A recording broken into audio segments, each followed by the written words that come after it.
Here we go.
Padded Room Radio. My name is who? Darian. That's me. What am I doing? Talking about horror movies. Why? Why not? You motherfuckers, why not, man? I'm here. I got my microphone on. I've seen a couple of horror movies. You've probably seen them. You probably saw a few yourself. I don't know what you're doing. I don't know what you're up to. Why not? Why not sit down and talk about it for about an hour and a half on a Tuesday night? How was your Halloween, inmates? Mine was pretty good. Had the homeboys up here. We went trick-or-treating. Like half a Deacon's football team showed up, went around the neighborhood. Dude, this neighborhood that I live in on Halloween is a fucking party, bro. Even on I didn't think it was going to be that bad. Even on a Tuesday, a cold, windy Tuesday night, it was banging till about 8:30 or so. And then we all came back to the house, had pizza, did a couple shots, and we were on our way. Good times for everybody, I believe. No drama up here that I'm aware of. I don't know. If there was, I don't remember it. That's for sure. Yeah, good times, man. How was your guys' Halloween? Did you take the kids out? I hope you did. I hope that's what you do. That, to me, is the best part of Halloween. There's always the slutty costumes. Everybody loves that. There's the big raging parties with all the drunk debauchery. Everybody loves that, too. Taking the kids out on Halloween night to go trick-or-treating, that is where it is at. I remember when I was a kid, it was pretty boring and lackluster for the parents. We'd hit like 5 houses, turn around, go back, call it a night. But these days, bro, every house you knock on the door, they got candy for the kids, and they're handing you a Truly, or a White Claw, or a fucking Michelob Ultra, whatever you're drinking. Well, a house on the corner was giving out little Dixie cups full of wine. Yeah, buddy. Dude. You got if you're in the northern Nevada area, you got to come up here to the greater Los Altos area on Halloween. It's insane. All right, enough about me. I hope you guys had a happy Halloween, whatever you did. You know what's going to be a bummer I was thinking about? When my kids are too old, or they don't want me to take them trick-or-treating anymore, then what the fuck am I going to do? Fucking sit at home and hand out candy, I guess. How boring is that? What do you think it'd be weird if I just went and walked around the neighborhood on Halloween? Yeah. When I say it like that, it makes me realize how weird that would be. That would probably get the cops called on me or something. I don't know, man. I'm enjoying the time that I have with my kids, Halloween especially, and the spooky season is over, bros. It's a bit of a bummer, I know. AMC's Fear Fest is already wrapped up. All the Spirit Halloween stores have shut down for the year. I hope you went the day after Halloween and got some discounted bullshit. I didn't. I went, I go as soon as they open, like back in August. And I'll go through a paycheck just in coffee mugs. Because, I don't know, it pisses my wife right off, and I don't even drink that much coffee, so I'm going to be single very soon, probably. All right, well, I tell you what, dudes, we got a regular horror show to get into here. No Jason, again, I am sorry. I got a special guest I'm going to bring in here later on in the show. I think you're going to dig that, though. In the meantime, how about the usual horse shit? I got horror news, I got listener mail, I got all the fun stuff that we always do. Let's start it off with a little horror news.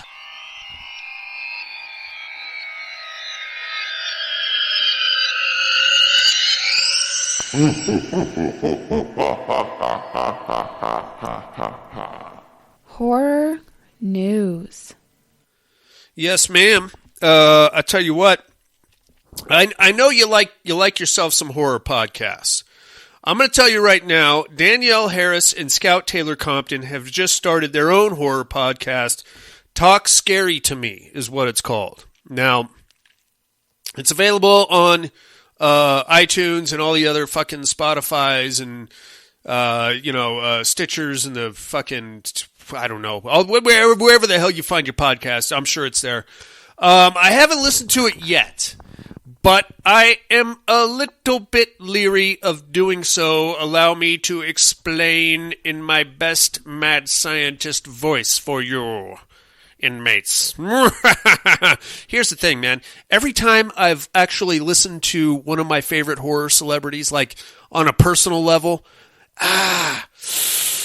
they either want to get into a bunch of politics that I wildly disagree with, or they're just dumb. They're just dumb people. I'm not saying all of them, and I'm not going to name any names, but there are some out there, notable directors from the 90s that just all they want to do is spew politics, and they're not very smart about it. And I'm not saying I'm right and they're wrong. I'm just saying that they come across a little dumb. And if they're not going to talk about horror specifically, then you're wasting my fucking time. That's not why I downloaded your show. So I don't know. I'm going to give them a couple of episodes, then I'll catch up with them, and I'll see, where we're at, what we're doing. And I fail to see what they could possibly have to say. I don't know what I have to say either, now that I think about it. I mean, I'm not saying they're dumb, and I'm not saying they're going to be dumb. I just don't... Hey, remember that time on Rob Zombie's Halloween when you got punched in the face? Yeah. I don't know, man. I'm not looking forward to it. I'll probably check it out. I could be wrong. And if I'm wrong, then I'm wrong, and I will fully admit that I'm wrong. Pet Sematary Bloodlines. Have you seen this yet? It's a pretty good show, dude. I'm going to tell you right now, I liked it. A lot of people did. It's getting a physical release, Blu-ray and 4K this December. If I'm going to pick that up, I'm going to have to pick up the original Pet Sematary also, right? Which one? The question though. Which one is this a prequel to? That weirdo remake where the girl gets zombified, or the original with Gage where he gets zombified? I don't know. I don't know which one. I would assume the original, right? But I don't know. I don't know what we're doing. What else we got here? There's a book coming out by Stephen King. It's called You Like It Darker. It's coming out next year. It's going to be a short story anthology. And he is teasing that one of the stories is going to be a sequel to Cujo. That's exciting. Except I don't know where we go with that. I don't know what I assume we pick up with either the cheating wife or maybe the kid. I hope. No, the kid died, didn't he? Did the kid die? I think he died in the movie, but not the book, as I recall. I read the book, but it was a long time ago, and it was mostly about a cheating wife. Didn't have a whole lot to do with the dog. So there's that. I think he did die in the movie, but not the book. So maybe we pick up with that kid. I don't know. We can't pick up with the dog, that's for sure. That fucker got killed for sure. I do know that in both the book and the movie. So there's that. I got some bad news for you, bros. It's bad. It's bad news. I got bad news for you, dudes. So remember, 2 years ago, Army of the Dead with Batista? They go into zombie-infested Vegas. Loved it. I love that movie. I wish it wasn't 3 hours long, but I still love it a lot. And the prequel, Army of Thieves, which was more of a comedy thriller kind of a thing, but I thought it was okay. There was supposed to be an animated series coming to Netflix called Army of the Dead Lost Vegas. Apparently that's no longer happening, and that is a bummer because I wanted to know more about all of those little Easter egg things in Army of the Dead. There's a shit ton of them, dude. I'm not going to waste your time. You've probably seen the movie. You know what I'm talking about. You got cyborg zombies, dude. How about that? They got fucking glowing blue eyes.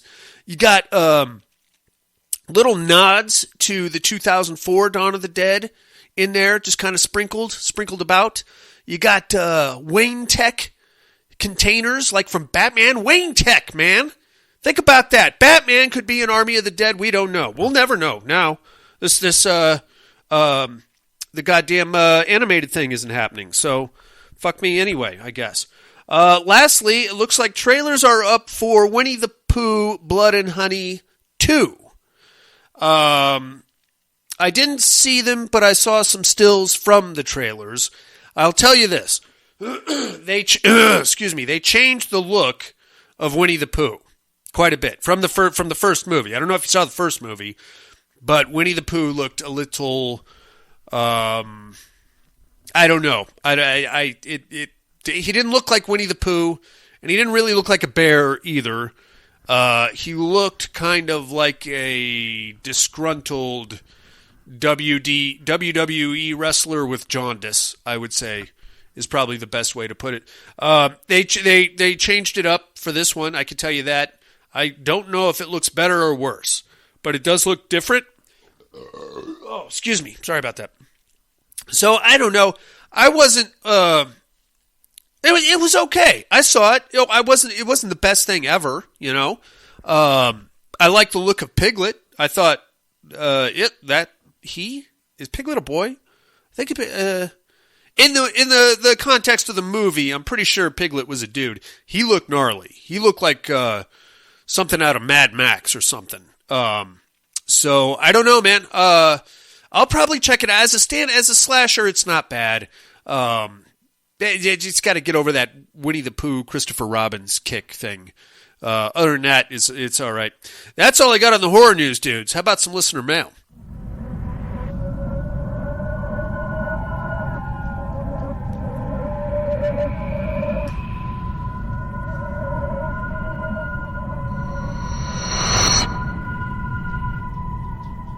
Listener mail. Yeah, buddy.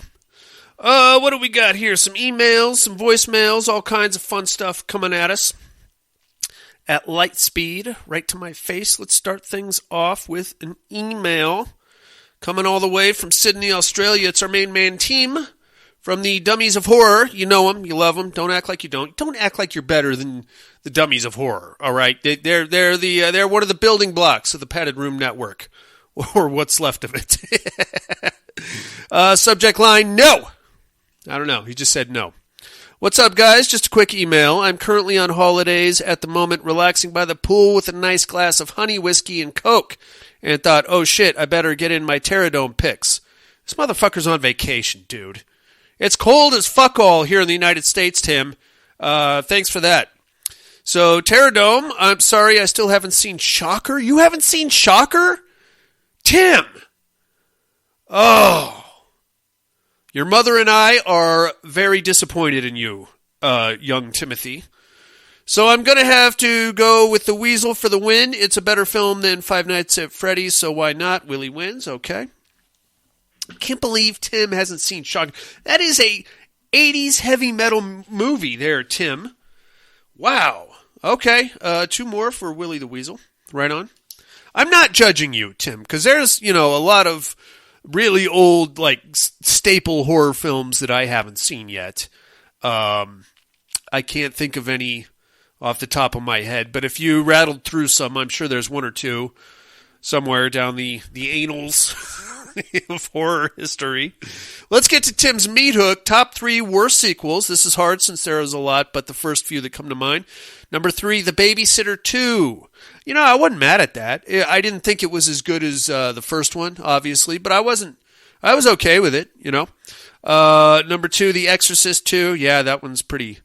I think I'm going to watch that one again, Tim. I haven't seen it since I was a kid, and I remember thinking this is poo and has nothing to do with anything. But I think if I watched it now, I would probably like it more than Exorcist Believer.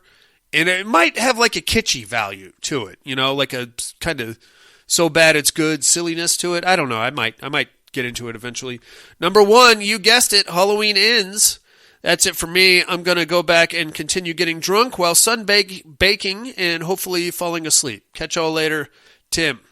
Right on, Tim. Thanks for writing in, amigo.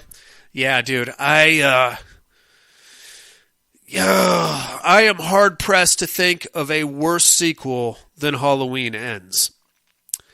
I mean, there are sequels that are bad. There are many of them. Scream 3, I thought, was dog shit. I was not a fan of Nightmare on Elm Street 5. The Book of Spiral, or the Spiral from the Book of Saw.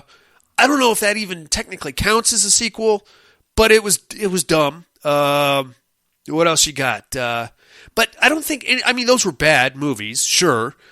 None of them as offensively bad as Halloween Ends. You know what I mean? So take, for example, like a Prom Night 2, Hello, Mary Lou, has absolutely nothing to do at all whatsoever with the original Prom Night. One could even make an argument that that's not a sequel. It's a completely standalone movie that just happens to be called Prom Night 2, Mary Lou, or Hello, Welcome Back, Mary Lou, whatever it was. But that being said, if there's like a Prom Night super fan out there that desperately wanted to revisit the characters of Jamie Lee Curtis and the other chick that was killing people, and he saw that, he would really hate that, right? But taken on its own merits, it falls into the realm of a Halloween 3. Great show, not a sequel, only in name only.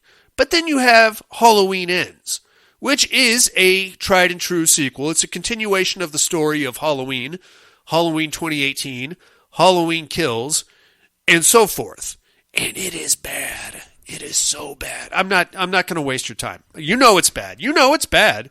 Is there anybody out there that actually enjoyed that? I would love to hear from them. Area code 775-387-0275 or paddedroompodcast.com. You know the email. I want to hear an argument for Halloween Ends. Can anyone make one? You know what? Just tell me it's not as bad as I think it is. Because if you can make an argument for it still being bad, but just not the degree of dog shit that we all seem to agree that it is, I would love to hear that. I will entertain the thought. I'm not going to rewatch it, but I will definitely hear you out. And you're probably not going to change my mind. I'm sorry. All right. Thank you very much for calling in, Tim. We have some voicemails here. I hear Indiana is nice this time of year.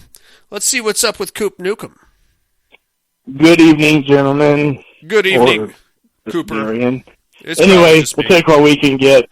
Hey! Calling in real quick for my Three on a Meat Hook. Worst sequels. The hated sequels. Yeah. Number 3, I have Troll 2. If you've ever seen that, I say do not watch that. It's just awful. It is.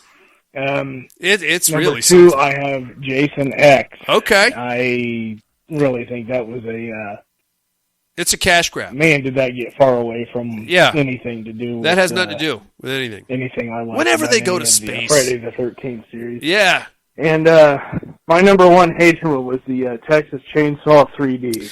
Okay. Anyway, yeah, that's all I've got. You guys have a good night. Right on. Thank you very much for calling in, Coop. Tom Hardy would agree with you. He's probably going to call Texas Chainsaw his most hated sequel of all time. And I get that. I think there are some redeemable qualities in there, namely Alexandra Daddario running around with her shirt open. That being said, it kind of throws a nuclear warhead right into the middle of the Sawyer timeline. And that's something that I'm very involved in. I don't know why, but like the lore of the Sawyer clan and how the whole Verna Sawyer, how Drayton, Nubbins, like the whole posse there. But that little the timestamp of that fucks everything up. You know what I'm saying? Because there's no fucking way that Alexandra Daddario was a baby at the time immediately following the original Texas Chainsaw Massacre, which, as stated by the disclaimer at the beginning of the movie, happened in 1975.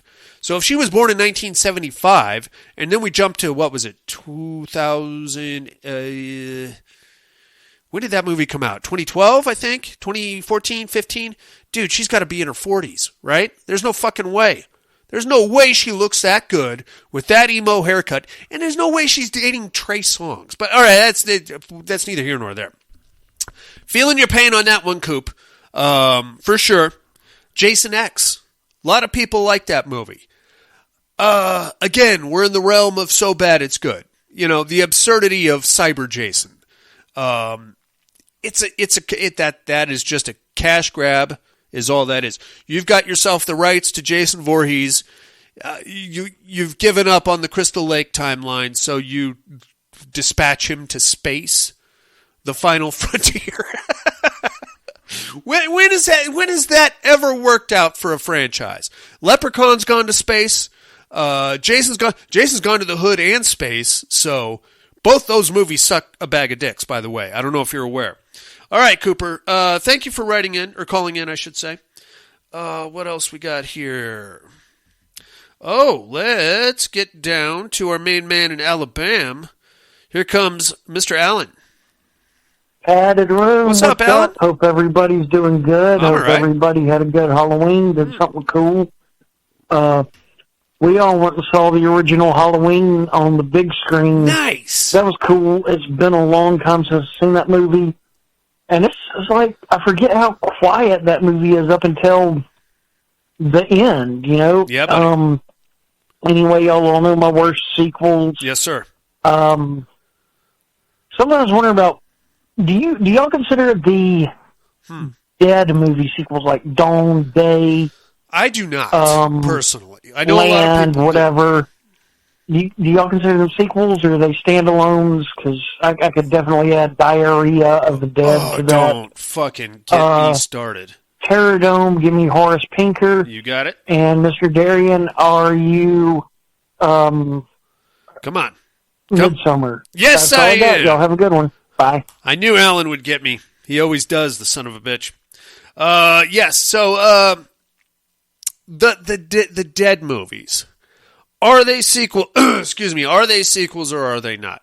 That's a very good question, Alan, and that is subjective, I think. I personally do not consider them sequels. I consider them part of the same universe.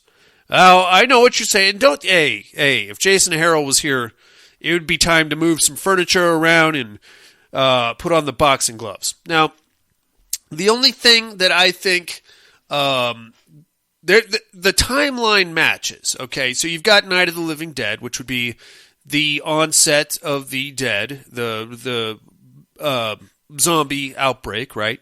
Then we go into Dawn of the Dead, which is... But the problem there is that at the outset of Night of the Living Dead, the rednecks are getting things under control. At the onset of Dawn of the Dead, somehow shit has gone haywire, and not only is society crumbling, but the dead are overtaking. And we have that classic line when the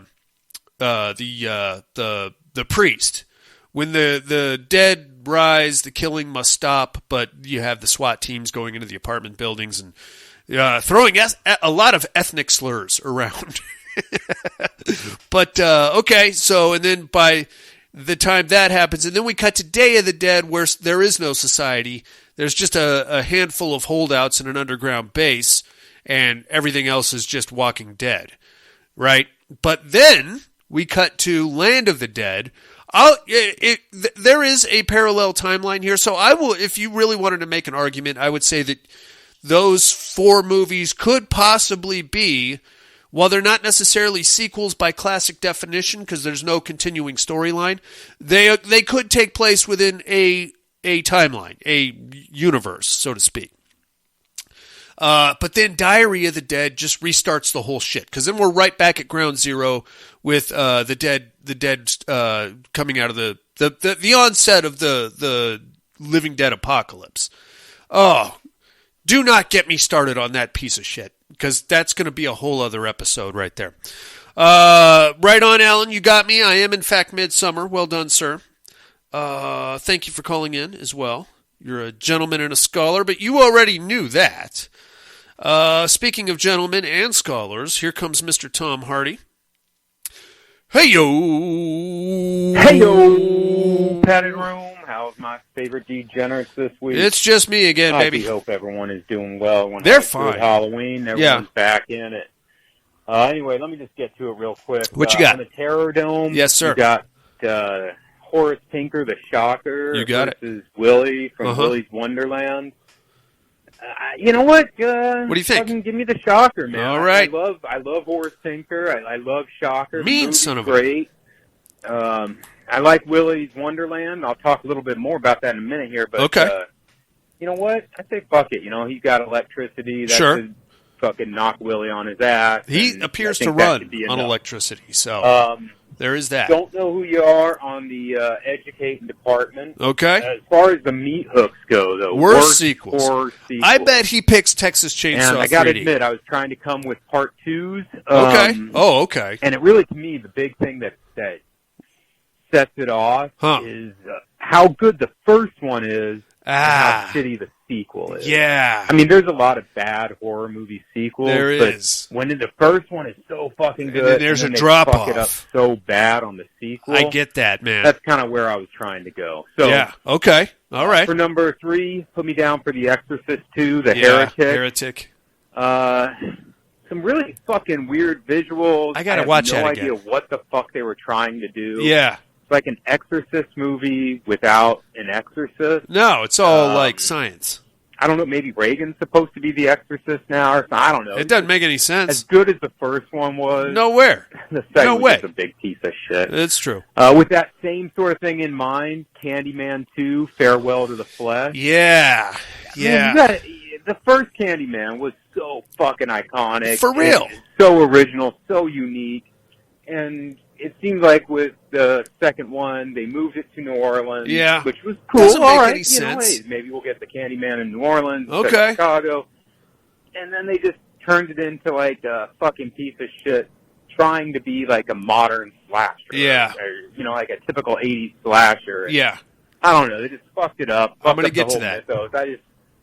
That one really pissed me off. I get it. And, I'm with you. Or the number one worst horror fucking sequel. Texas Chainsaw. Got to be Halloween Ends. Oh, no. I know it's not fucking part 2 like I was doing before. Oh, yeah, no. Man, that is such a fucking piece of shit. That's the fucking that movie. problem. I just can't believe, that how bad they made that fucking movie. God damn it. In retrospect, the 2018 Halloween. Pretty good. I thought. Okay. I thought it was all right. Fun. It was enjoyable. That's a weird fucking thing. But it was okay. Yeah. And then the Halloween Ends, I don't know, or Kills. Halloween Kills, I wasn't mad at. He got GP'd. All right. He called back, and I'm going to get to that in 2 seconds. But before he does, a couple of things. I'm feeling you, Tom Hardy, on Candyman 2. And you're right. You made a great argument for that drop-off that happens from part 1 to part 2. That's the worst, dude. And Candyman is a sterling example. Now, before we move on, I would make the same parallel to, actually, there's 2 movies, Hellraiser, Hellbound, and then Hellraiser 3, Hell on Earth. Hellraiser 1 and 2, pretty fucking good. Hellraiser 3, what the fuck is going on? We got bartender Cenobites all of a sudden. We got CD player Cenobites. Yeah, dude. All right, but the point I was trying to make here is, and Candyman is probably the best possible example of this. When they make a sequel and just completely take a total fucking shit all over the lore and the backstory of the characters that was established in the first movie. I don't think it gets any worse than Candyman 2, Farewell to the Flesh. We established Candyman as being Cabrini Green, Chicago-centric. That's his base of operation. How the fuck did he get to New Orleans? He had nothing to do with New Orleans. That whole shit happened in Chicago. What are we even doing here? And now he might have a daughter that was just conveniently forgotten in the first movie. Dude, Dude. And, okay, that's bad, sure. But then, the third one, Day of the Dead, I think is what it's called. I saw it. It's in Los Angeles. It has to do with a bunch of drug addicts. I remember next to nothing about it except for that they changed the color of Candyman's coat. But then we get to Nia DaCosta's 2020 Candyman, which completely removes Daniel Robitaille, the titular, I like saying titular, the titular Candyman from the entire equation. What are we even doing now? What are we doing? Did you not see the first? The worst part about it is that she sets the story up, bringing back the baby from the first movie, the one that Helen saved from the bonfire. Okay, great, I'm with you so far, but instead of, they make the Candyman like this revolving symbol of but basically any black person that was killed by a white person immediately turns into a Candyman, basically. Then why bother? You know what I mean? Why even bother? Why bother? We have a great backstory with Daniel Robitaille. The Hook, we know where the Hook came from. We know that where the name Candyman came from. It's because he was smothered in honey and all that shit. You just completely took a fat dump all over that in the name of, what, social justice? Okay, I get it. That's kind of the era that we live in, sure. But, dude, not the kid. All right, I'm going off on a rant. I'm sorry. Okay. He called back. You know what? Before we get back to Tom Hardy, he poses a good question, and this is something I've pondered at great length. Is there a steeper drop-off? And by that I mean quality of the first movie to lack of quality in the second, in the rest of the franchise, really. Think about that. I would point you to the Crow franchise. First one blew the fucking doors off of 90s punk angst, goth. I could probably recite that movie front to back. And then the rest of the franchise, you got Edward Furlong, dude. I mean, the Crow started in the hood, so it's not like, he's going anywhere, but at least he didn't go to space, right? All right, ponder me that, inmates. Is there a steeper drop-off in quality of franchise films than The Candyman or The Crow? Both first installments, phenomenal. After that, both franchise took a big fat shit on us. I would like to know if you can think of any more. Area code 775-387-0275, thepaddedroompodcast.com. Hit the contact link. Let me know. Now, I'm sorry, I've droned on long enough. Let's get back to Tom Hardy, please. Oh, shit. Gee, motherfucking P. Oh, hell yeah, man. Hell yeah. I don't even think I was out of time. I think my phone just immediately shuts off when you were out of talking time. about that piece of shit Halloween end. But, quality control. Yeah, it's just, I don't know. It went from fucking okay to whatever to what a fucking piece of shit, those three movies. Yeah. So put me down for that piece of shit. You got it, man. As far as the what are you looking at? I can't argue with you. I did get to catch a couple of things. Okay. Kids wanted to see the Friday Five Nights at Freddy's. Yeah, so I saw it. That. Uh-huh. What'd you think? I don't know. It was okay, I guess. I yeah. mean, I thought it was kind of boring. I thought it wasn't that great. The kids liked it. Of course. Oh, well, this was an homage to this, and that meant that. All right. This character was from there. Okay. Which is all fine and good. I mean, I got no problem with that. But if you're into it, I'm sure it all makes sense. If you're going to make these little nods, you got to first make a good movie. True. And then put in those little fucking Easter eggs. You can't just have a movie based on fucking Easter eggs. It's kind of what they're doing with Scream. Very true. Opinion, but it's fan anyway, service. As far as that one goes, give me Willy's Wonderland. Yeah. It's got to be a quarter of the budget. Oh, yeah. Well, Nicolas Cage. But it's fucking fun. You know what I mean? It's just a fun fucking flick. It's true. This whole thing where, because it's Five Nights at Freddy's, because it's a studio budget, and they got a lot of fucking money, they've got to have some complex, interwoven story or some bullshit. No, man, just make a fun fucking. It's animatronics killing motherfuckers. Exactly. I mean, really, how deep do you want to get? Right. I also got to catch a flick I really enjoyed on Amazon. Yeah. Totally Killer. Okay. Brand new flick. Don't want to say too much about it. I haven't seen it yet, but I've seen. It's a slasher. I've seen things about with it. A bit of a twist. Okay. Kind of, I don't want to say Happy Death Day to Me, but a lot of people are kind of comparing it to that. All right. It's a good flick. Give it a shot. There's some good, fun nostalgia in there. Very I cool. really enjoyed it. And then about halfway through of the Fall of the House of Usher. Very nice. Got to be honest, kind of started kind of slower. Wasn't that going for it, but then lately it's kind of been picking up and right on. getting more interested in I got to characters finish and it. what have you. Anyway, that's all I got. If anyone else is checking out that Fall of the House of Usher series, I'm curious of your thoughts. Hope all is well. Love you like family. For the last time, happy Halloween, and bye now. I hope you had a happy Halloween too, Tom Hardy. Love you too, of course. You knew that already. Fall of the House of Usher. I watched the first episode. I fell in love with it. And then I just started on this 31 for 31 thing, and I've not yet been able to get caught up. So Jason Harrell marathoned it. He said it's the best thing that Mike Flanagan has done ever, which speaks a lot because he's a big Flanagan guy. I'm going to get caught up. You know what I should do? So what do you got? You got Fall of the House of Usher. You got Haunting of Bly Manor, Haunting of Hill House. You've got the Midnight Club. There's like a whole Flanaverse. Flanagan universe. I don't know, man. None of it ties together, I don't think, but it's still like this haunted house fucking, it's just a vibe, bro. It's just a vibe. I realize I sound like a jackass right now, but I should watch all of them. I tried to get my family, my wife and kids, to get into The Haunting of Hill House with me.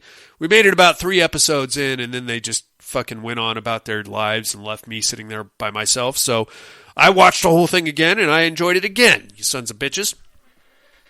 All right, that's all we got on the listener mail. Thank you very much, Tom Hardy, Alan, and Tim for writing and calling in, and Cooper also. Hope you guys had a happy Halloween.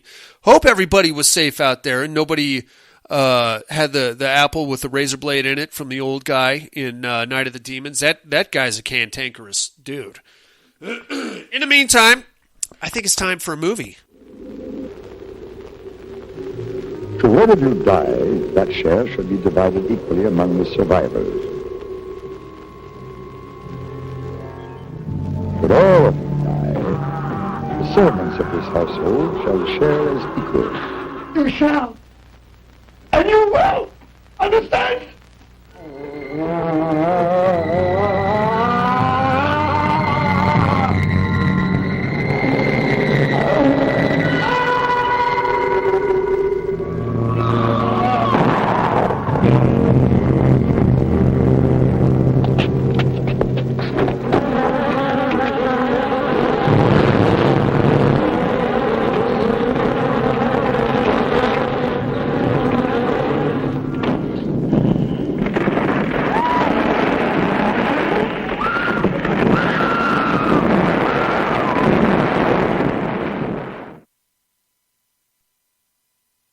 Was that even a trailer? It didn't seem like it. It seemed like somebody said the name of the movie and then there was a bunch of thrashing about. And that was about it. I am talking about Legacy of Blood from 1971, written and directed by Carl Munson, starring Rodolfo Acosta, Mary Anders, and Norman Barfield. It got 2.8 stars on IMDb. This is not a good movie, my friends. We are in Elvira month here in the Padded Room. This one is streaming exclusively on Peacock. It's part of Elvira's old Movie Macabre. The whole first season of Movie Macabre is on Peacock right now. This is one of the movies. This was actually Jason Harrell's pick for the month. Fancy that he's not here to suffer this with me, son of a bitch.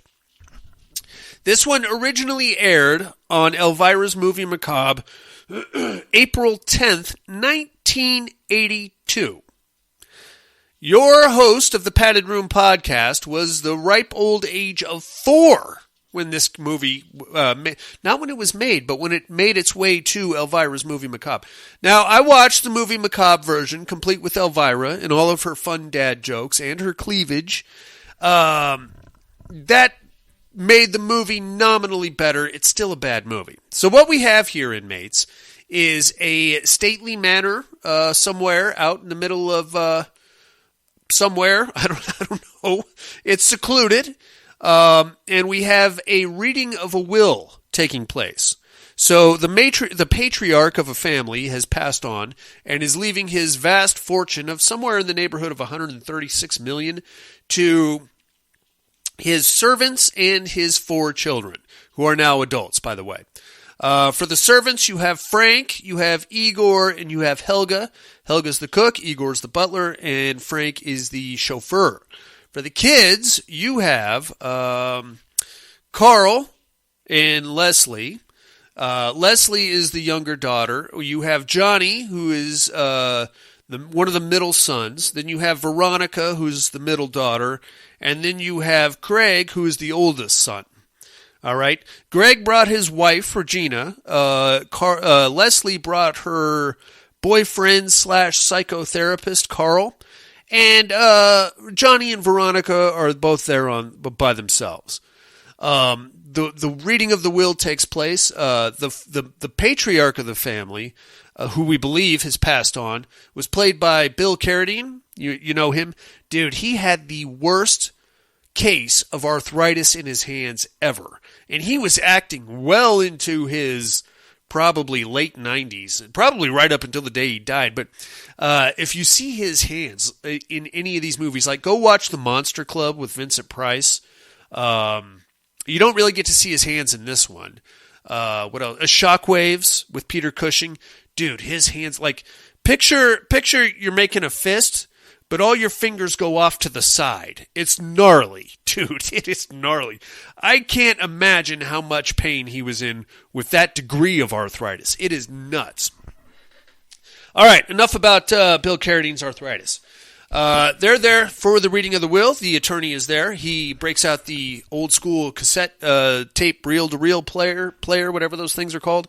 And that's where we get the voiceover of Bill Carradine, basically calling all of his kids a bunch of money-grubbing a-holes. And what's going to happen is each one of the servants gets $1 million right off the top.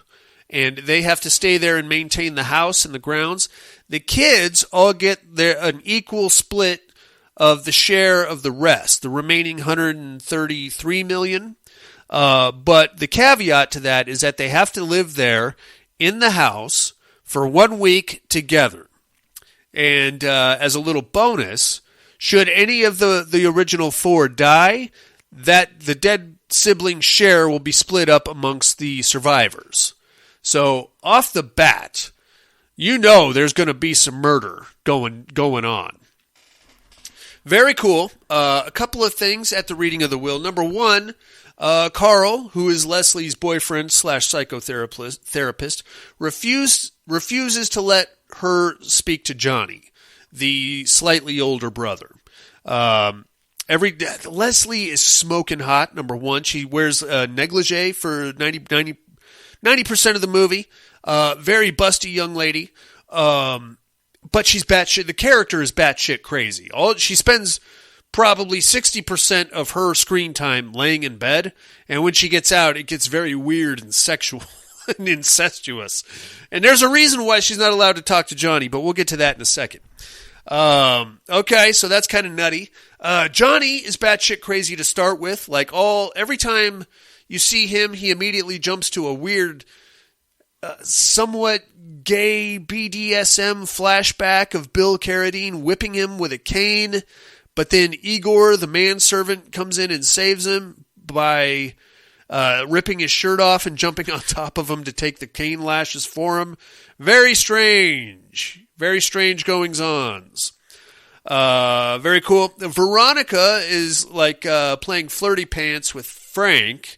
It's kind of alluded to that they may have had a thing going on at some point, but she's way younger than he is. And by the way, Frank is a deranged World War II veteran that made a lamp out of a Nazi. He made a lamp out of a Nazi. He took a human soldier of German descent, murdered him, took his remains, and did like a DIY thing, Sawyer family style, and basically made that young man into a lamp, which he now has in his room. And just to hammer that point home, there's a swastika on it. So we know where we get to see the lamp later on in the movie. It's silly. It's got like a skull and like a weird kind of Ed Gein lampshade with like fucking skin. I guess it's supposed to be skin or something. That's fine. Right on. Scary stuff. Creepy fucking family all the way around. The only one that seemed to have their head about him is Greg and Regina. Greg is the oldest brother, and he's like, well, we can stay here for a week. No problem. I'll walk out of here with my share of $136 million. And Regina's like, yeah, great.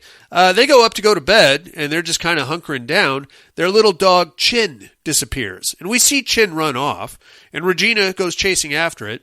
It's one of those little Shih Tzu dogs, whatever those things are. Eventually, we find Chin floating in the pond. Somebody has killed poor Chin and left the carcass floating in the pond there on the estate. So Regina, of course, freaks right out, goes running out there to save Chin. Chin's already dead, obviously. He's floating in the pond. Goes back inside, very distraught, calls the police. Now we're going to cut to the sheriff. Sheriff rolls up. He's going to ask some questions about what the hell happened to the dog. Sheriff is wearing a Colonel Sanders necktie, which I don't know where we're supposed to be in America. I've never seen a professional of any stature wear a Colonel Sanders necktie, not only in my own personal life, but on screen until this day when I saw this movie. Interesting. Just thought I'd point that out. Sheriff rolls up. He's like, hey, I heard you got a dead dog here. He immediately gets into it with Johnny. He's like, I bet Johnny had something to do with it. So off the bat, we're given the connotation that Johnny's had previous run-ins with this sheriff. Johnny was just like drinking heavily and murmuring to himself and staggering around the mansion and going into more of these weird psychosexual flashbacks. That's interesting. Sheriff takes off. He's like, well, I'll come back in the day when it's daytime and I'll see what I can figure out about the dog. He takes off down the road. He gets a couple blocks away, and there's a car sitting sideways blocking him in. So he gets out of his car, and he's like, hey, what the hell's with this? Somebody abandoned a car right in the middle of the road, and then somebody jumps out. I'm using the term jumps out. In a very lackluster kill scene, the sheriff gets killed with an axe, and he gets his head chopped off. Okay. Wonderful. Wonderful stuff happening here. Cut back to the mansion. We get a flashback from Leslie, and what I believe is being alluded to, and I could be completely wrong because the style of filmmaking here is very vague, is that Leslie at some point started fucking Johnny, her older brother, which she got caught, and they both did, and Leslie's was just kind of played the whole thing off as an attention grab to get her dad to pay attention to her. But Johnny was like crazy in love with Leslie, despite the fact that she's his fucking sister, man. They did, in fact, have sex, and I think Johnny is really wanting to have sex with her again. We're getting into this whole what Josiah saw realm of possibility here, dudes. And it's just so that you know, this isn't creative interpretation on my part. This all gets hammered home by the end of the movie. Regardless. Well, that's happening. Now we're going to cut back to Veronica, who continues to flirt with Frank. Very nice. They go back. The sheriff has left. Everything's kind of calming down at the mansion around the dead dog. They pull what's supposed to be a big turkey dinner out of the fridge. They pull the tinfoil off it, and fuck me if it isn't actually the decapitated head of the sheriff himself. Oh, big freak out now. Whoa, shit, what the hell? That's a dead cop right there. They go to call the cops. Of course, the phone lines have been cut. All right, scary stuff. Frank goes to pull the car around so that they can go into town and tell the police. He says all of the quote-unquote shifters have been removed from the vehicles. Now, I don't know, does he mean gear shifters? Because if that's the case, really all you need is a stick to get into, like, if you can just hammer like a screwdriver. Clearly Frank has never stolen a car. If you can hammer that into the shifter, you can make that happen. I don't know what he's talking about. I feel like it's just a convenient plot device. It's fine. Regardless, they are now trapped at the mansion, and whoa, shit, man, it's going down. Luckily, Greg and Regina are keeping a somewhat level head. They're like, well, dead cop, somebody killed him. I think our best bet is just to go back to bed. You know what? We're going to pretend that this was all a big nightmare, and we'll wake up and feel much better. So they go back to bed. They go to turn the light off, and apparently there's some kind of a live wire attached to the lamp right next to their bed. So in a very stupid way, they both get electrocuted because Craig was holding Regina when he went to turn the lamp off. So they both kind of have a spaz attack. All the lights in the whole house start flickering, and what the fuck? Hey, what's going on? Oh, I don't know. Let's go check on everybody. Everybody okay? They go up to Greg and Regina's room, and they're both dead. So they're out of the equation. So at this point, we're left with Crazy Johnny, horny Leslie, somewhat skanky Veronica, Carl, the psychotherapist, who I assume was nailing Leslie also, and Igor and Helga. All right, delightful. From there, Johnny actually infiltrates Leslie's bedroom once Carl leaves. And we get a very weird, I think he was going to try to bang her, but then he kind of chickened out, but then she decided she wanted to bang him.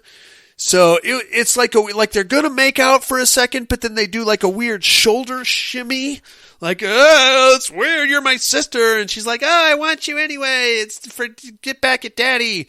And he's like, well, I love you. And make a long story short, Johnny goes, Daddy! And he goes running out of the bedroom in a very swoony kind of a way where he's like stopping to prop himself up along random halls as he goes. Leslie gets all horny, so she takes off after him. Johnny, come back! He loses her, but only for like a quick second. And when she eventually catches up to him, Johnny has been placed into a fish tank.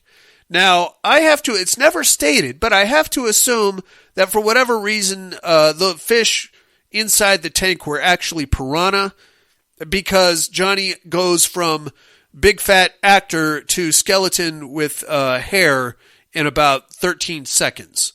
So, or maybe those are ultra rare acid fish that only live in vats of acid. I don't think such a creature exists, but how else can you explain it? They're clearly not piranha. You get a clean shot of those fish. They're like goldfish, and Johnny is somehow now a skeleton in the fish tank, and he is out of the equation. I'm sorry, Johnny. I don't know. I don't know what to tell you, man. You crazy bastard. This sends Leslie right into an immediate panic attack. She starts screaming and freaking out. Frank and Veronica come running down. Carl's right behind him. Oh my God, what happened? They discover the body of Johnny, or the skeleton, I should say, of Johnny in the fish tank. Well, oh shit, he's dead too now. Fuck. So now we are down to Leslie, Carl. We also have the servants, Frank, Igor, and Helga. And we also have Veronica, and that's all that is left at this time. Excellent. Carl tries to calm Leslie the hell down. He puts her back in bed for like the 13th time in this movie. He gets her back in there. Hey, okay, you calm down, get a good night, get some rest. I'm going to give you a sedative, and we'll check on you in the morning. Okay, perfect. Frank goes back to his room, and this is where we actually get to see the Nazi lamp. And he has a odd amount of Nazi memorabilia in his room. I think the connotation was that they were like war trophies that he brought back from the Nazis that he killed. but to the untrained eye, one might draw the line to anti-Semitism there. I don't know. I'm just saying. Regardless, Veronica goes down there and she's like, Frank, I still want you. And he's like, okay, no, I'm not interested. And she's like, listen, if you can get one of those cars running and get us out of here, I'll do anything you want. And he's like, anything, huh? They kind of go back and forth with this flirty kind of, I'll fuck you if you get me out of here. I don't want to fuck you. I can't get you out of here because the cars are trashed. Eventually, they come to an accord. She's going to give him a cut of her share of the $136 million if he can get them out of there. Okay, great. Now we're going to cut back to Leslie, who has a psychedelic spaz attack. Thinks that she sees the ghost of her dad running around, so she gets up and just starts hauling ass around the estate. She goes running downstairs. Carl spots her as she's running, so he takes off after. Hey, Leslie, get back here. She goes outside and just goes traipsing around like the surrounding forest. Carl goes running after her. We don't get to see who she runs into, but she runs into somebody, and they've got a gun, and they shoot her right in the head. Blow! Leslie is now out of the equation also. Carl comes up right behind her, sees her dead body. Whoever killed her just threw the gun on the ground, so Carl immediately picks the gun up. About this time is when Frank and Veronica heard the gunshot, so they go running out there also. They see Leslie with a giant hole in her head, and Carl holding a gun. So they draw the obvious conclusion that Carl shot his wife in the head. Now you put the gun down, mister. I know I'm a dead woman and a guy holding a gun when I see one. So they kind of apprehend Carl like at knife point, and then they get the gun away from him, and now they're holding him at gunpoint. They take him to like a weird linen closet, I think, or like a pantry, and they tie him to a chair. And they're like, okay, you're going to wait right here, see? And in the morning, we're going to go get the real law enforcement, and you're going to be tried for murder and hanged for killing your wife. And he's like, okay, sure, whatever. I didn't kill my wife, but just, yeah, go get the cops, and by the way, can you lock the fucking door? Because I don't want anybody else getting in here. Sure, yeah, got it. So they take off. They're fairly confident that they've caught the killer because, I mean, it looks like it, right? He had the gun. She's got a hole in her head. It makes sense. So they're now having, and by them I mean Frank and Veronica, they're now having a romantic moment in front of the fireplace. And we're getting a little more backstory on these two. Apparently Veronica used to mess around with Frank, and eventually she took off and left him to be the man. And he stayed because he knew that she would eventually come back, and he put up with a lot of her dad's bullshit, knowing that she would eventually come back. So that's all well and good. While they're having this conversation, you get a little buzz, buzz, buzzy buzz going around. What's going on here? There's a buzzing. And then you look down, there's a bee on Veronica's shirt. And he's like, there's a bee on your shirt, see? And he knocks the bee off, and now we cut back to Carl, who's tied up in the linen closet. Somebody opens up the linen closet that's supposed to be locked, by the way, and like puts in there a jar of bees, and they sting Carl to death. And by sting Carl to death, I mean they kind of land on his face, and then he looks like he has spaghetti on his face. And then they go in there because they hear him screaming, and they hear all the buzzing. They open the door, and they're like, fucking bees! And they close the door again.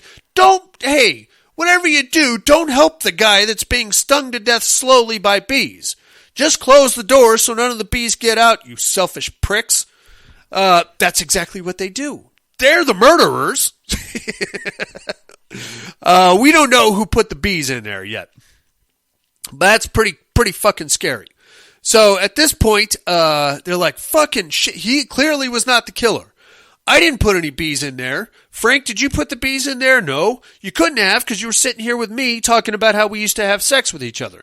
Okay, so who does that leave? That leaves Igor and Helga, and that's it. So they're like, okay, I don't know what's going on here, but I'm not fucking with Igor or Helga. They're clearly deranged. Let's move it on. So they go out to the carriage house, thinking maybe they can somehow use parts from one car to start another. They run out there. Who the fuck do you think they run into? None other than Bill Carradine. The son of a bitch is alive. And he's been alive the whole time. He's the one running around killing everybody. There is no will. He's not dead. He faked his death because, this is where we get the backstory, that he found out that all of his kids, that he found out that he is impotent. So his wife was shooting out kids, and she was having some fun at some parties, I guess, or got to know the milkman, the mailman, the newspaper boy. She had some fun, and she had 4 kids. None of them are his, so he's like, fuck these kids. I'm going to kill them all and make sure none of them inherit my fortune. And, I don't even like these fuckers. So that's his motivation for killing everybody off. As he pops out and goes through this Bond villain-esque speech, Helga and Igor are up on top of like a garage rafter, and they push a bunch of boxes down on top of them. Frank and Veronica are like, oh, fuck this, we're out of here. So they just take off running. And then Igor and Helga go back inside, and they're like, well, we are now the sole beneficiaries of the estate. And then Igor gets all uppity. He's like, you won't call me Igor anymore, Helga. You'll call me Mr. Guerin. And he like puts on the smoking jacket, and he's like, I think I'll have some pot roast and cookies. And Helga's like, fuck this guy. She serves him his pot roast and cookies, goes outside of the kitchen, and starts playing the piano. Pretty soon, Igor comes staggering out after her, and he's like, the cookies. And Helga is like, that's right, Igor, the cookies. So there you have it. Helga was the killer, or at least she helped Igor with the killing, and then she killed Igor, so now she is the beneficiary, and that is the end of your movie. Elvira brings it home with some more dad jokes at the end, as she is wont to do, and that is the end of Legacy of Blood from 1971. It's bad. It's a bad movie. It's more of a murder mystery. I'm sure it was good in 1971, but by today's standards, it's pretty fucking silly. And there's a lot of weird, dude, the incestuous thing between Leslie and Johnny.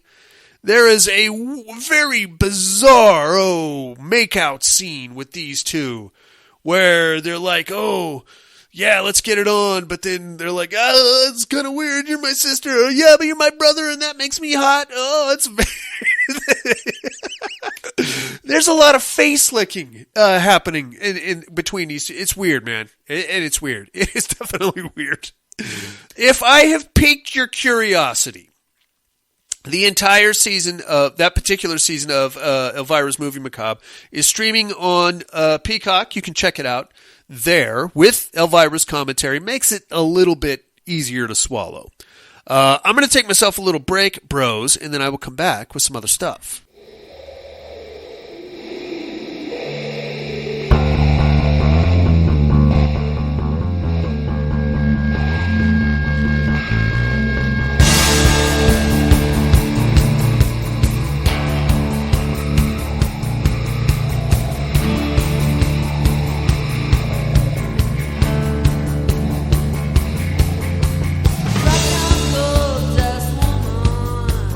Take your silver spoon.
Hey inmates, if you like what you hear, head over to the Padded Room Facebook group and support us through the Patreon link with a small monthly donation. Check out the T-Villain link at paddedroom.podbean.com and grab some t-shirts. Thanks for listening and enjoy the rest of the show. And I am back, ladies and gentlemen. Ooh, well, I don't know. I mean, I love me some Elvira, but let's be honest. I think she was relegated to public domain movies, at least for this particular run of Movie Macabre. So I don't see the quality of films getting any better as we go through the month of November. Youch. Regardless, I will continue my journey through the Movie Macabre madness. Join me next week for The House That Screamed, Buddy's pick. Think he'll be here next week? Probably not. He's probably going to duck out on me, son of a bitch. All right, enough about that. I think it's time for a meat hook, ladies and gentlemen.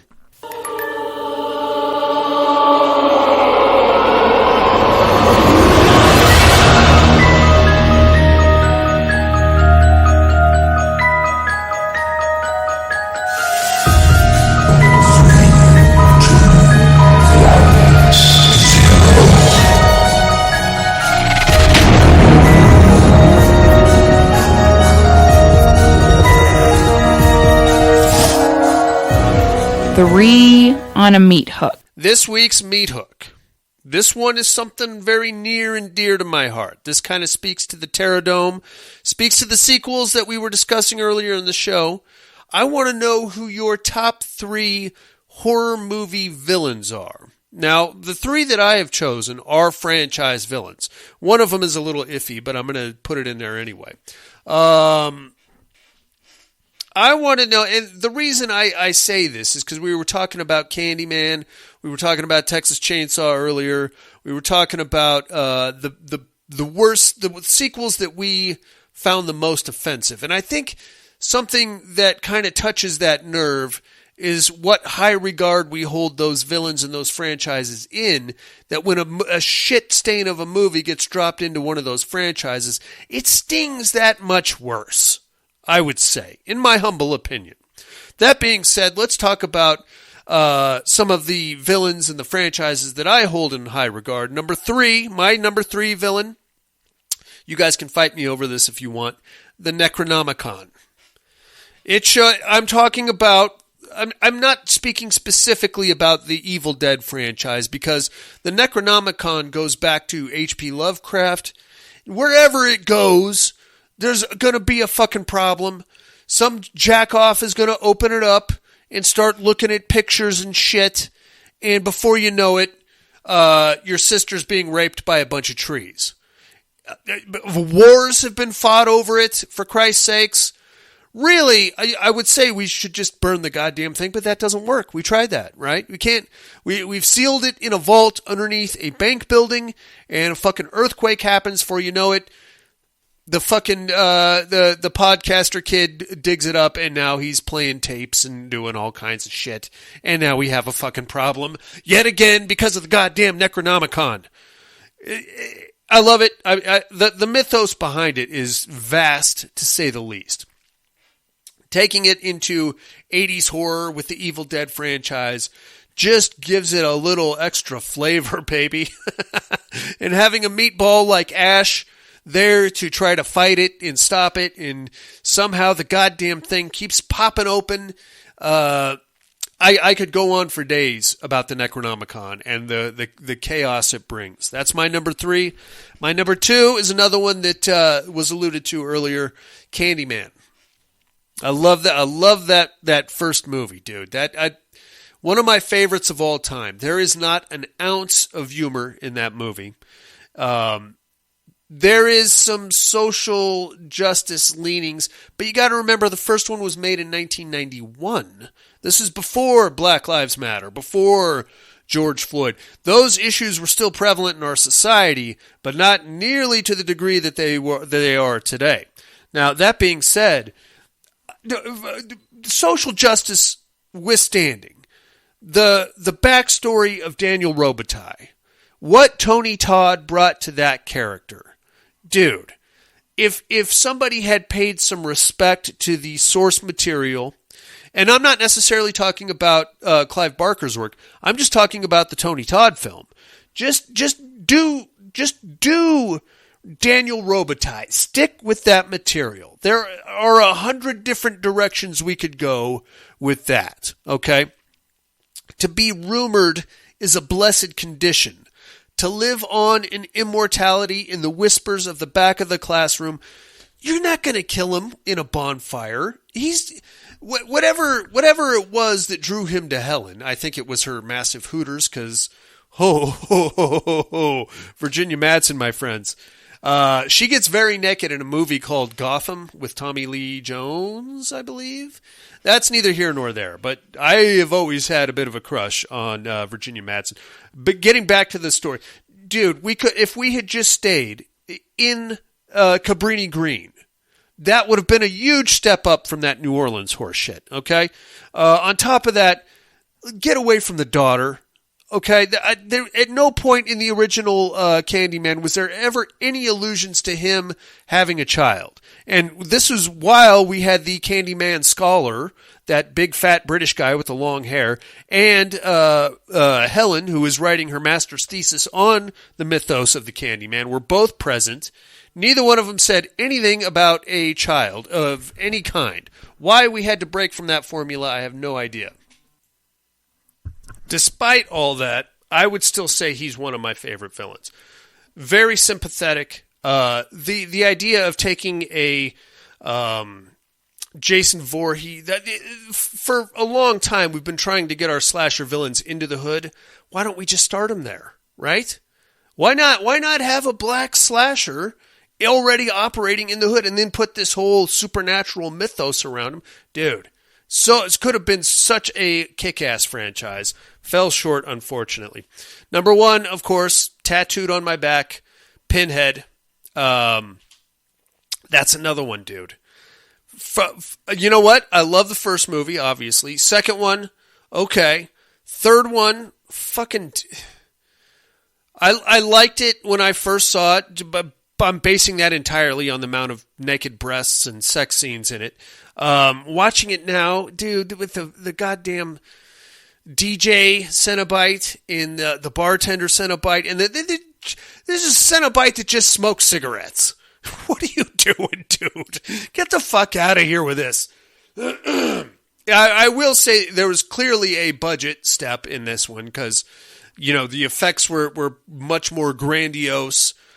Pinhead had a fresh new look with the eyes, and he was talking a lot more when he came out of the statue. That was great. Then you get into 4. I was not mad at 4. We got a little, unfortunately, he ended up in space, which is never a good sign.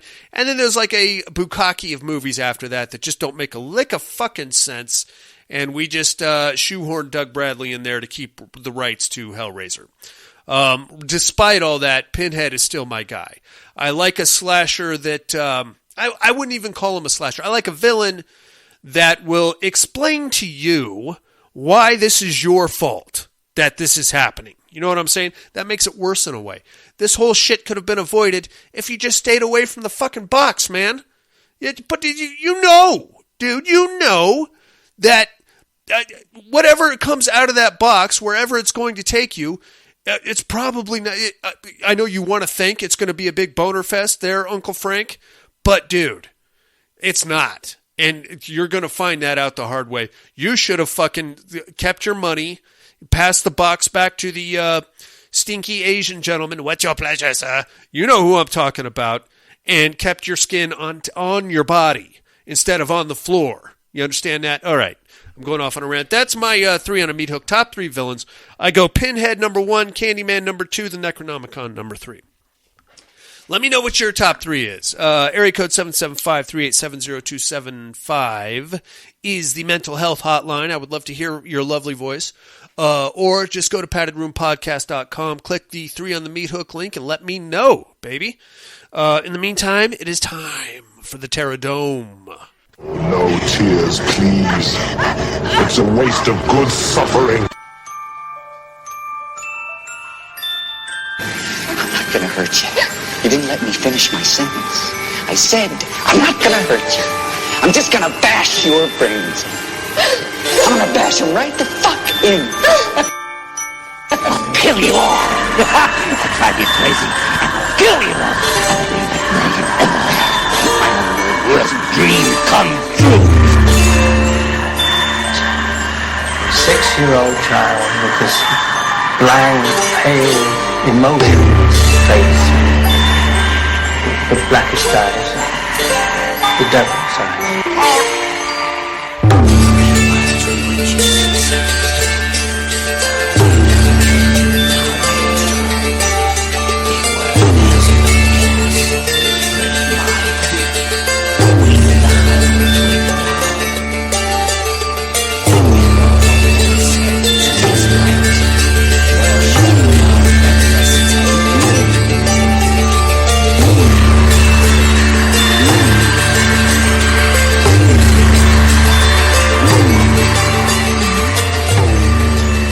Welcome to the Terradome. First, last week's winner. Singles competition, we had Horace Pinker from Shocker versus Willie the Weasel from Willy's Wonderland. The electrical fire was fast-moving and spreading. Electrical outlets burst from their sockets as the animatronics inside the abandoned building thrashed and convulsed in the flames. By the time the sun rose, the building was left to cinders, and nothing inside it moving or not. With a vote of 7-3, we have Horace Pinker advancing over Willie the Weasel. I had a feeling that's how that was going to go down. That's a bad one. Horace is just such a mean sumbitch. He's not going to be scared by a bunch of stupid animatronics. I don't think he's going to be scared at all, really. He could go far in this tournament. Let's take a look at this week's matchup, shall we? We are in the Asylum Conference Round 12. As usual, inmates, bear with me. I'm not much of a writer. The old woman had moved in quietly late one autumn night. The neighborhood thought nothing of it and probably wouldn't have noticed if not for the missing for sale sign removed from the corner house. Eddie didn't notice either. His mind was on other things. School bullies, his mother's new boyfriend, the social pressures of being the lone metalhead in a high school full of jocks, and of course the recent death of his beloved rock idol, Sammy Kerr. That's when the strangeness began. Notes in the Key of Death, Sammy's post-mortem release played backwards, revealed hidden messages seemingly specifically for Eddie. Then the neighborhood cats and dogs began to disappear. Soon thereafter, followed by toddlers and adolescents. While no accusations had been made, more and more suspicious glances were pointed at the old woman on the corner house. Singles competition, we have Sammy Kerr from Trick or Treat versus Albrun from Hagazusa. I got to go with Sammy Kerr on this one. And it's not because of his sick dance moves. It's because Hagazusa cannot, I don't think she can adapt to a modern era. You know, electricity, things like that. She's an old school witch. She needs animal sacrifices. She has to pee in your water supply. And she will have to eat a baby. So there's that. Sammy, on the other hand, he can pop right out of your toilet and fuck you up and shoot you with lasers out of his guitar. So he can come out of a subwoofer, dude. He can teleport wherever that song is playing. He's got some tricks up his sleeve. I'm taking Sammy on that one. That's your Terradome matchup for the weekend, mates. Sammy Kerr versus Albrun. Give me your votes by next week. You know how to do it. Just go to paddedroompodcast.com, click the Terradome link, and there you go. Vote on whoever you like. But now it is time for me to tell you what movies I got to watch this week. What are you looking at?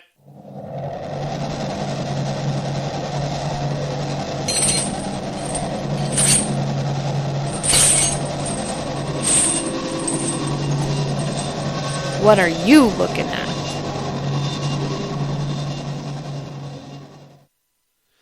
When Evil Lurks from 2023. This is the newest offering from the guy that brought us Terrified. I don't know his name off the top of my head, but he's a bad motherfucker. We know that. Dude, he ain't pulling any punches. Kids, animals, they're all fair game in this fucking thing. Wow. Demonic possession Pandemic is what I'm going to call it, which is a refreshing new turn on things. Although the possessed seem to really just be having a wild allergic reaction, like their eyes get all swelly and they get like sweaty and gross. The violence in this one is ratcheted up to 11. And like I said, it is, yes, things you wouldn't expect to see. I believe it's Argentinian, if I'm not mistaken. Apparently, they can get away with whatever the fuck they want to put in a movie down there. So good for them. It's good. I liked it. I liked it a lot. Ultra violent, I would call it, for sure. Not so much on the rapey, but like fucking kids, dogs fight, killing kids. It's a whole thing. Good show. Streaming on Shudder right now if you're interested. Also checked out a movie called The Ghosts of Monday 2022. This one was streaming on Tubi. This one, unfortunately, was the last feature film to feature Julian Sands before he went missing. What do you got? You got a paranormal reality TV show going to a Greek hotel where a mass poisoning took place to try to catch evidence of paranormal activity. Naturally, they start getting killed off one at a time, and we find some fuckery afoot at the end. It's fine. Nothing to write home about. It's unfortunate that this was Julian Sands' last movie because it's not that great. It's not the worst thing I've ever seen, but it's something. It is something. It is definitely something. The hotel looked really nice. I don't know if I think it's an actual operating hotel. I wouldn't mind going there once or twice. And that is all I'm looking at, inmates. So there's that. How about some immersion therapy? I got a special guest waiting in the wings.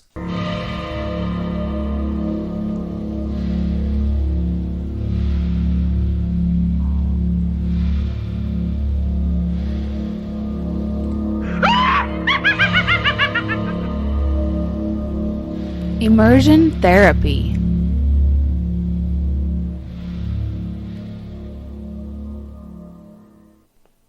Yes, sir. Inmates, say hello to my two kids, Deacon and Daphne, in the house. What's up, bros? What's up? What's up? What's up, you two guys? You actually got to sit through a horror movie with me called Hermana Muerta. Sister Death. Yeah. Yes. Yeah. What did you guys think of Sister Death? It was very... Was it too scary for you? No, it was kind of weird. What kind of weird? Did you not understand what was going on? Like, some parts, I was like, why do you even do that? What, like, do what? Which parts? Like, it depends. Depends on what? Like... Were you scared of Sister Socorro? No. No, she was dead. Do you understand? Do you understand why she killed all the nuns? Why? Well, she was taking revenge on them. Oh. Yeah. Because they accidentally killed her daughter. Accidentally on purpose in a weird way. The daughter killed herself. Well, yeah, on accident, but they refused to let her daughter go see a doctor. And because of that, she was thrashing around in the bathtub and hit her head, and that's how she died. But if the nuns had let her go to a doctor, she would have been fine. And then Sister Socorro would just be fine and live. Right, but in the end, Sister Socorro came back and used Sister Narcissa as like a chant. Remember the part where the chair kept knocking itself over? Yeah. So basically, that was like the ghost of Sister Socorro. Using Sister Narcissa to kind of bring her back and like show her what happened with her daughter. You know what I mean? Does that make sense? Yeah. Okay. Yeah. So it's kind of like a ghost story, but at the end, Sister Socorro really kills all the nuns. Yeah. By the way, Sister Socorro died also. She killed herself. So it's the ghost of Sister Socorro comes back to get revenge on all the nuns that killed her daughter. Sort of accidentally killed her daughter on purpose. Does that blow your mind? Yeah. Mine too. I'm kind of... No. Never mind. What? What questions do you have? I was going to say I was kind of confused, but... There's a lot of time jumping around in this movie. Now, if you really want me to blow your mind, dig this. Sister Death is actually a prequel. Do you know what a prequel is? No, of course not. Okay, so they make a movie, and then if they make another movie, that's called a sequel, right? Because it comes after the first movie. Yeah. But if the next movie actually takes place before the first movie, then it's called a prequel. Okay. So dig this. Sister Narcissa goes on to a girls' school in, I think, Spain, and by that time she's an old lady. We see that at the end where she walks into the classroom. Yeah. So this is actually a prequel to a movie called Veronica, and in that movie, a teenage girl gets possessed by a demon, and then Sister Death has to help her. Yeah. Get unpossessed. Yeah, there's a lot of sisters. Like Sister Death is like the hero of the movie. Yeah. Yeah. Would you guys be interested in watching Veronica? Yes. Maybe. Yes. I have to warn you, there's a naked dude in it. Okay. And there is a pee-pee dangling. So, I'm warning you right now. If you want to see it, I'll show it. I mean, I don't know, dude. Mommy might punch me in the face, but she's going to punch me in the face anyway, so... Why can't we just... It's to you, It's so scary. We don't care. It's scary stuff, yeah. But why can't on that part we can just turn our heads? I'll give you a heads up. I'll say, hey, pee-pee. And then you guys go, hey, I don't want to see it. And you look away real quick. So there's that. Yeah. All right? I don't know. I would say on a scary level, Veronica is more scary than Sister Death. Oh. I don't know. You guys think about it. If you want to get into it, then I'll take you down the road, the scary movie road of Veronica and Sister Death. But also, I feel like it was just right of like the scariness. But it's not really scary. It wasn't that. I mean, if you know why the nuns are getting killed, then you don't have to worry about Sister Socorro, because she's not going to come after you. Yeah. You didn't hurt her kid. No. So you're fine, dude. Yeah. You know? So there's really, I mean, that end part was kind of scary when she's like floating down the hall and she grabs the one nun and drowns her in the bloody bathtub. Oh. And she smashes the other nun's face with the statue. That statue scene, dude, that was pretty gnarly. The statue when like the nun wrapped up in like it was like a sheet, right? Yeah. He had like rope on his neck and then his body and then his waist and then his legs. Yeah, bro. And then his face just turned. Yeah. That's not a statue. That's some kind of a ghost thing, dude. Scary stuff. Or it's just a person that covered himself in sheets. That too. Very scary. But he tied himself up. Who would tie themselves up in sheets? You can't even breathe in there. Some kind of a freako. That's who.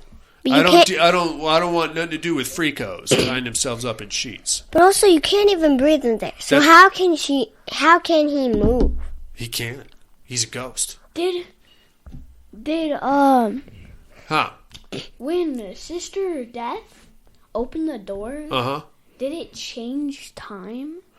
So that's part of the confusing part, right? So you notice, like, at the beginning of the movie, Sister Narcissa had, like, regular eyeballs. Yeah. And then, like, once she got the full vision of what happened to Sister Socorro, her eyes went totally white.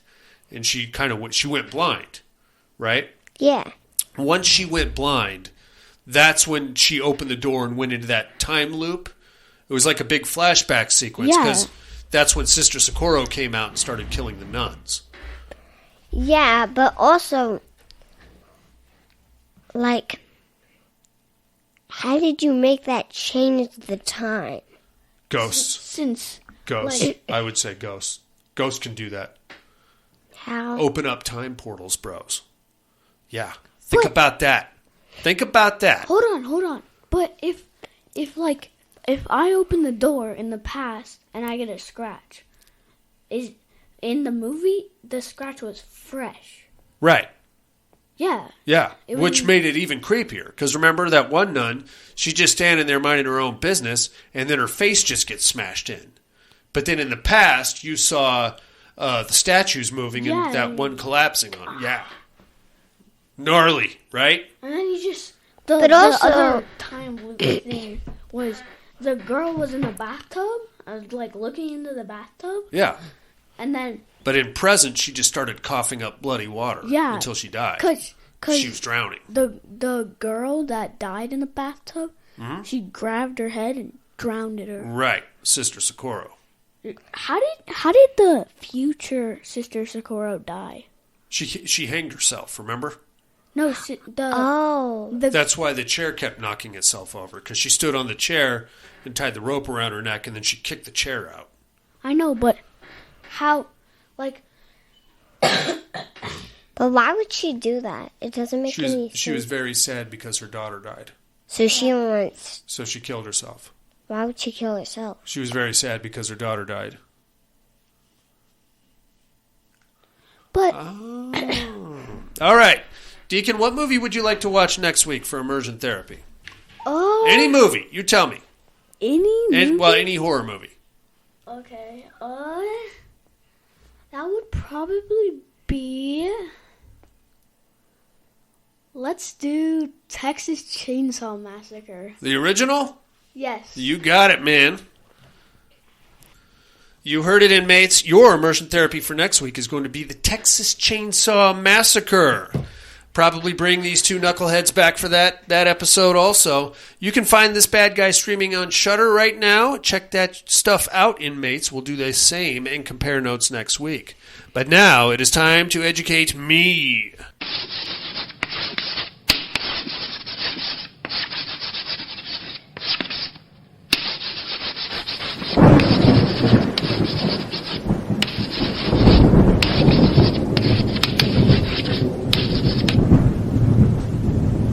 Educating Miss Monica.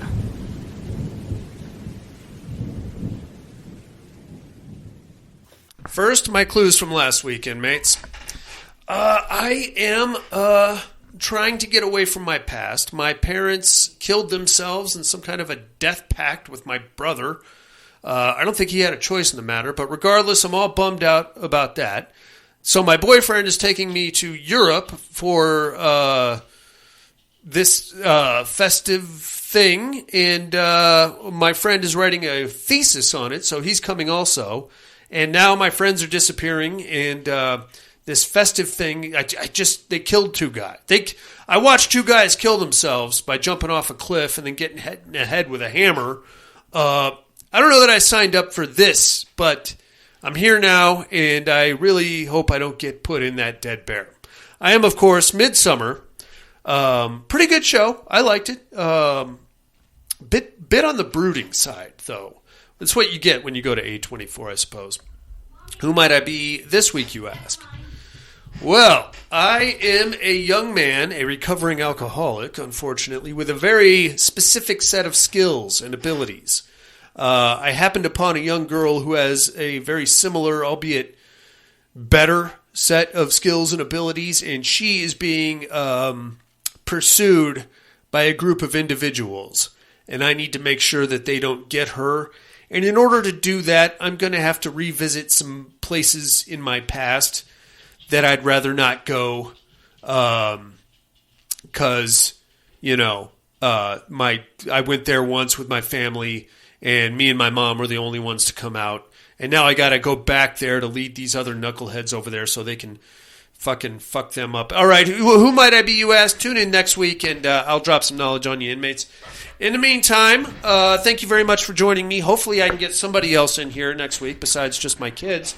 Let me know what you thought of the show. Area code 775-387-0275 is the mental health hotline. Get me on the email. paddedroompodcast.com is where you go to find that. We do have a Patreon campaign running. You'll find a link to it there also. If you're interested in that sort of thing, we've got prize swag and different tier donation things and all that stuff. Join me next week for The House That Screamed here in Elvira Appreciation Month. Like I said, all of these Movie Macabre movies are streaming on Peacock. If you're interested, check it out there. I will do the same. In the meantime, for Jason Harrell in absentia, Buddy in absentia, fucking kids that are being chased by losers and Winnebagos, seemingly for no reason. Haunted hotels. Julian Sands, God bless him. I hope he's somewhere in a better place making better movies, is what I hope, because that last one wasn't that great.